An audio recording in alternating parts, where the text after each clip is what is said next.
Hold it! Hold it! Hold it! What dastardly crime are you up to now, Dick Dastardly? A foolproof way to win this wacky race, that's what. And now, here they are, the most daredevil group of daffy drivers to ever whirl their wheels in the wacky races, competing for the title of the world's wackiest racer.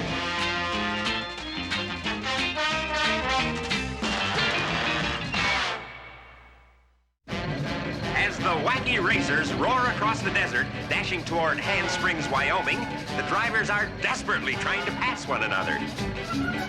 Pretty much all the Saturday morning stuff was superhero and action-adventure shows. And there was a lot of parents groups, I guess, that figured there was too much violence on television. So in the year that Wacky Races came out, they kind of went back to basics like slapstick comedy, more Roadrunner, Tom and Jerry type gags. Drat and double drat!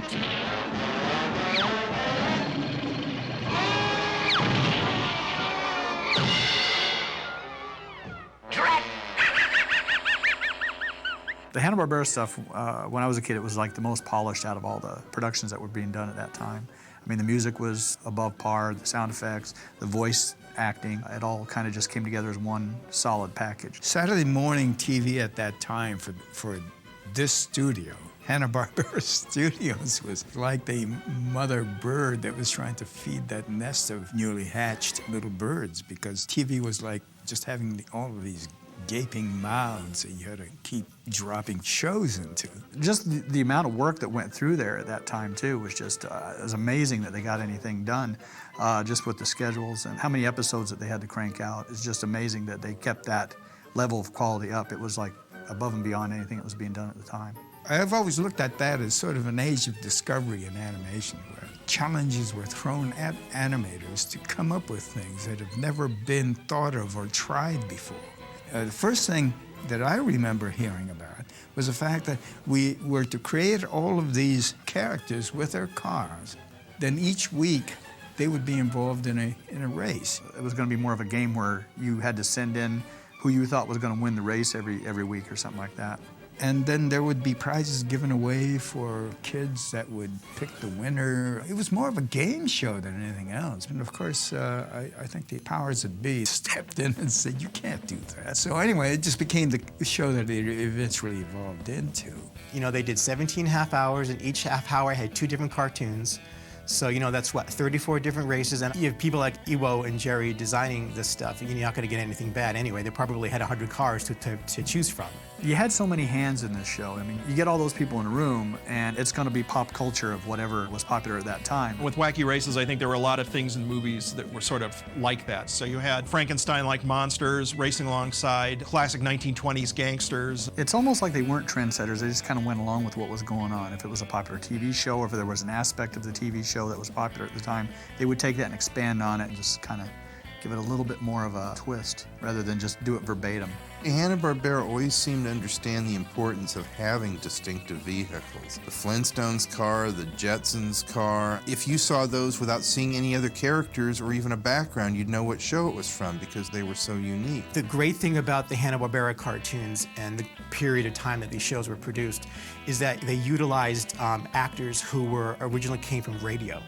And there's a big difference between a radio voice actor and an actor doing a voice. Boy, did I have a good time. Only girl on that show.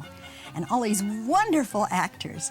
There were about 6 actors and 11 cars and about 15 or 20 voices. They were doubling, tripling, quadrupling. They were doing many, many voices. And you'll see often an actor talking to himself. I've seen film clips of Dawes Butler behind a microphone, and he'd do one voice and the other. You know, you had somebody like Don Mezek or Janet Waldo or Paul Winchell or any of those people that could do multiple voices, and it didn't sound like one person doing the same voice. The actors were all very, very concerned because they all had a lot of voices to do, and they would do their homework. In other words, when we'd start the session, they would get off in a corner or even at the table, and they would practice their different voices like an orchestra tuning up. They could do anything.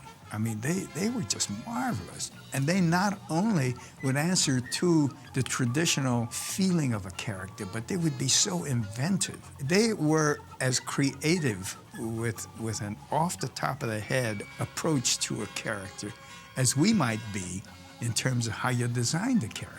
We pulled out all the stops. We figured that it didn't matter because we weren't being photographed, so we just would go crazy. To me, just in general, the Hanna-Barbera stable of voice actors was as important as the animation because they had to make the scripts work and creatively fill in if something wasn't animating a lot.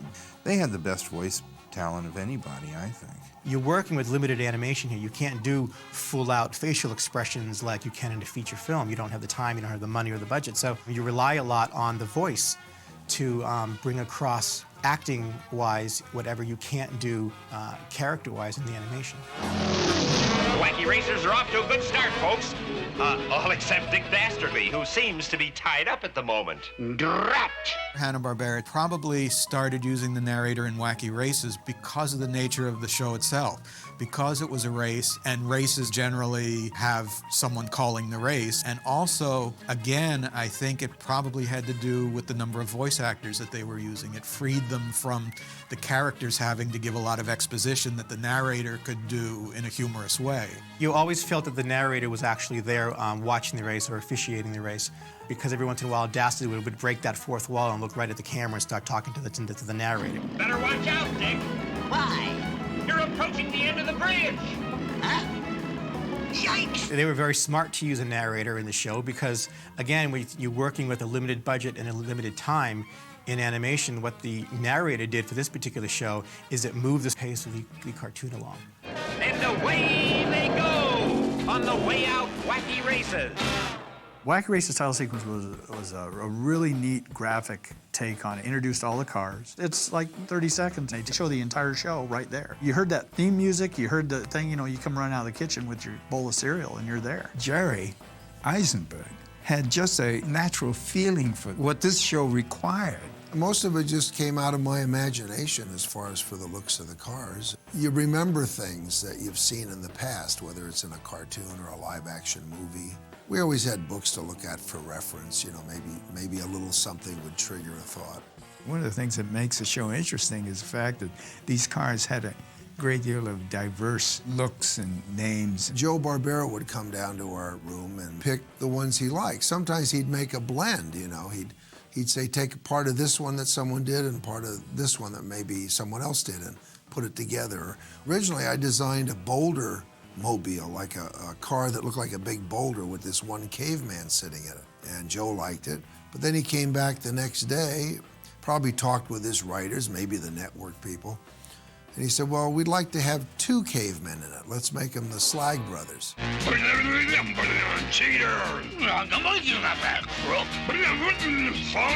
Slag Brothers I loved because they were almost completely inarticulate and they just sit there whomping each other.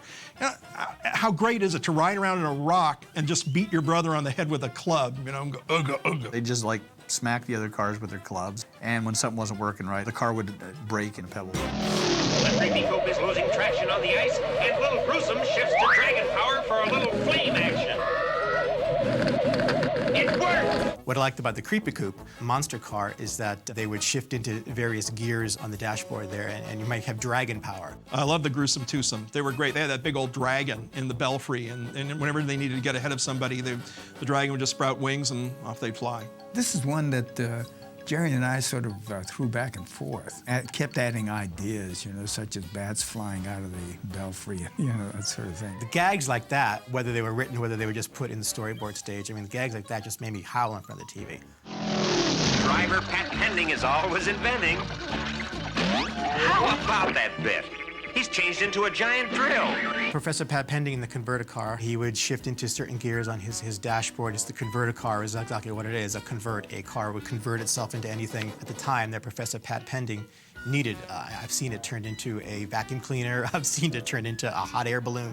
Whatever he needs to get away from Dastardly and try and win a race. Pat Pending's car, you could never figure out it could do anything. You know, he could just push a button and it change into a pogo stick. He lacked the maliciousness of Dastardly, but he certainly had equal inventiveness when it came to using that to get an edge on somebody. And now it's number 4, the Red Max, making his move.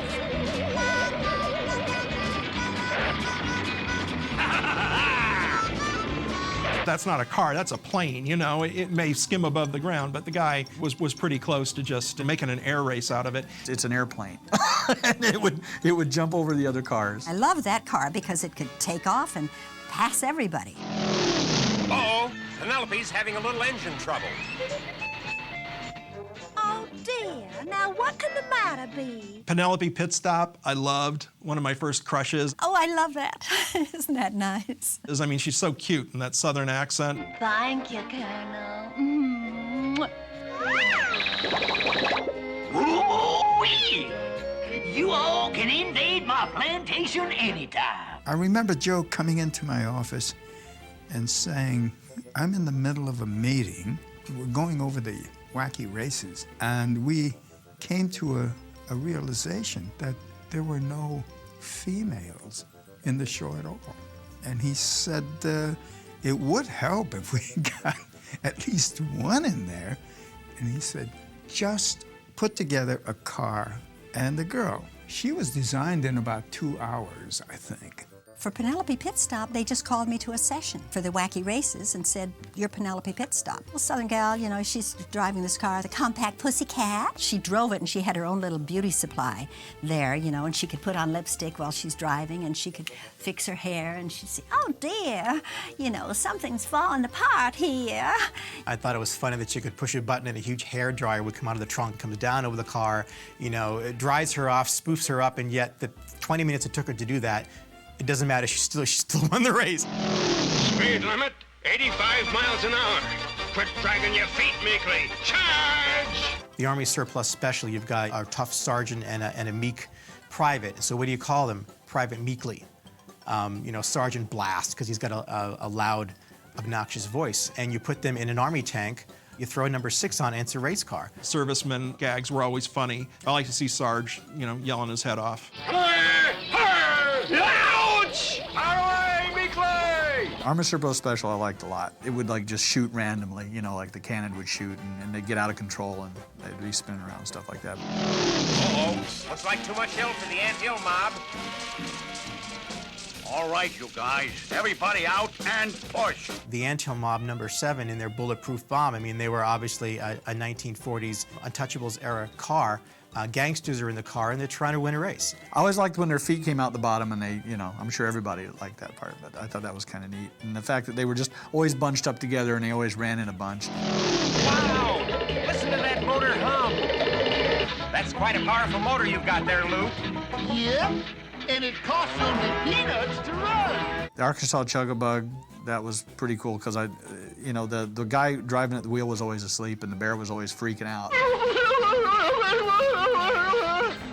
Let go of me, you gosh dang blubbering bear! Love those guys. Love the fact that Blubber was always crying about something and Luke would just sit there and go, like, speed her up, Blubber. Taking an early lead is that Beau Brummel of the Brake Van Burners, Peter Perfect, in number 9, the Turbo Terrific. Peter Perfect, you know, his car was always falling apart. Didn't matter what it was, you know.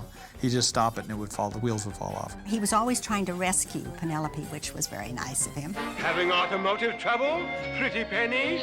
I'm giving my little old wheels a quick drip dry wash, because they won't run with that dirty old mud on them. How feminine.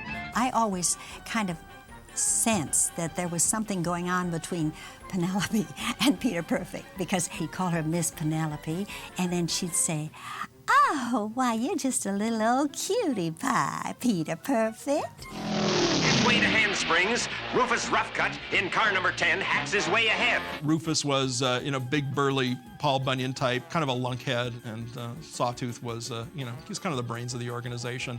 And I like the fact that he could drive a, you know, car down the road on 2 giant saws and not cut up everything. My favorite car that I used to draw all the time was Rufus Roughcut and the Buzzwagon. I don't know why, but I just thought that was the coolest thing.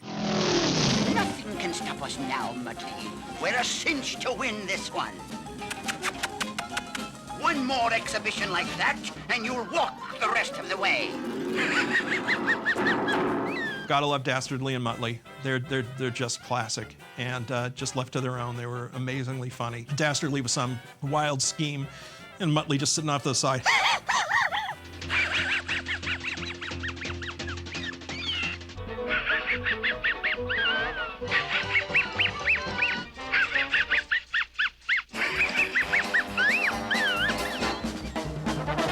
The thing I remember was always trying to find the most sinister way that was funny in terms of what Dastardly and Muttley would do. And it had more to do not so much with the initial idea of what they were doing, but how they would do it. Dick Dastardly was always just massacred.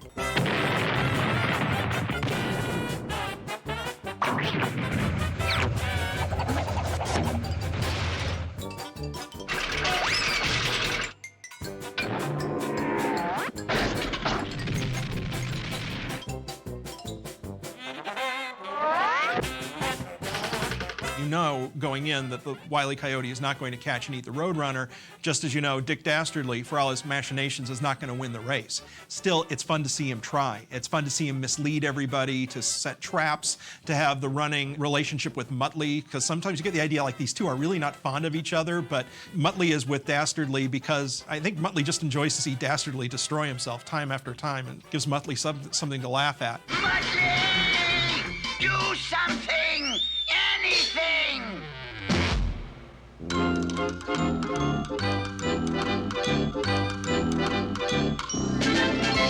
You know, did I ever want to see Dastardly win the race? Yeah, I did. I really just wanted to see him win once, you know? And that's what kept me tuning in as a kid. It's like, maybe Dastardly will win this time. Dastardly and Muttley always got busted for cheating because they were cheating trying to stop others from winning, whereas the other cars were going into their various modes to help themselves. Whereas Dastardly and Muttley, that's all they did. They were trying to win the race, but the way they did this, they were going to dig a ravine and make all the cars fall into it, or put up an exit sign or a detour sign. The next thing you know, all the Wacky Races cars are on a merry-go-round in a theme park, you know? They just kept going and minding their own business. They might have won on their own. With Dastardly and Muttley, Bill and Joe had their first really great recurring villains. They're just a terrific duo. At the finish line, the crowd is tense with excitement. Racing is hotter than ever now. NASCAR is becoming huge, and so it only seems natural that there'd be a re-emergence and a re-interest in Wacky Races. There's always been merchandise for these characters. It would usually come out like about a year after the show would hit, because it would take that long for them to decide if the show was a success or not. But it would usually be like board games, coloring books, comic books, anything print, cereal premiums, a lot of that. There was a resurgence in Muttley popularity a few years ago in Japan, of all places, because I think they began importing the show to Japan, so I think the show had the second life over there, and Muttley became amazingly popular. I think like with each generation of young kids, you know, I think boys and girls love cars. I think that's part of it, but the characters too, you know. I like to design warm, lovable characters. I feel those are the ones that will endure. You know, there's a lot of interesting characters that are done here and there, but they don't seem to endure for decades.